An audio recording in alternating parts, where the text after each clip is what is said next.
China just tested a new weapon that could blind the US military. China has tested a new anti-satellite weapon, marking a new threat to American space assets like reconnaissance satellites and the Global Positioning System. The Dong Neng 3 missile was previously tested on 2 occasions, including this past December. According to a report by the Washington Free Beacon, the test took place late last month, and was not successful due to a problem with an upper stage of the missile.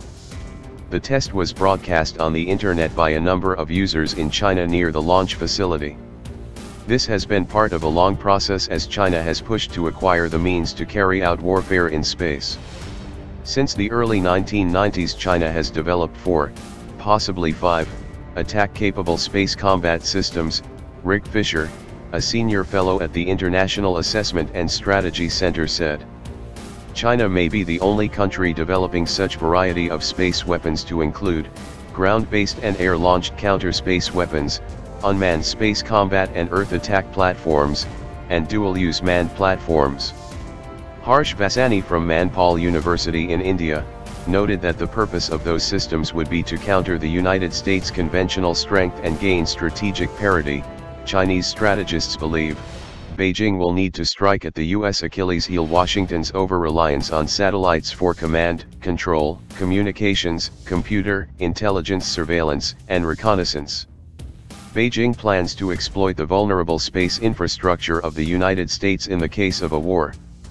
The United States has carried out a number of its own anti-satellite tests in the past.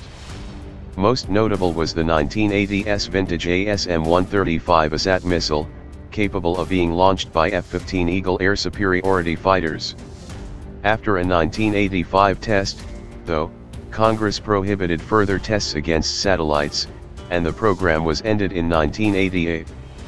The ASM-135 could destroy satellites anywhere from 350 to 620 miles above the Earth. In 2008, the Ticonderoga-class cruiser USS Lake Erie, CG-70, used a RIM-161 Standard missile SM-3 to destroy a failed satellite.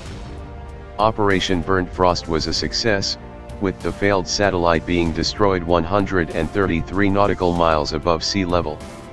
China and Russia protested the operation. American defense officials claim that the United States has very robust capabilities in space. But Air Force Gen.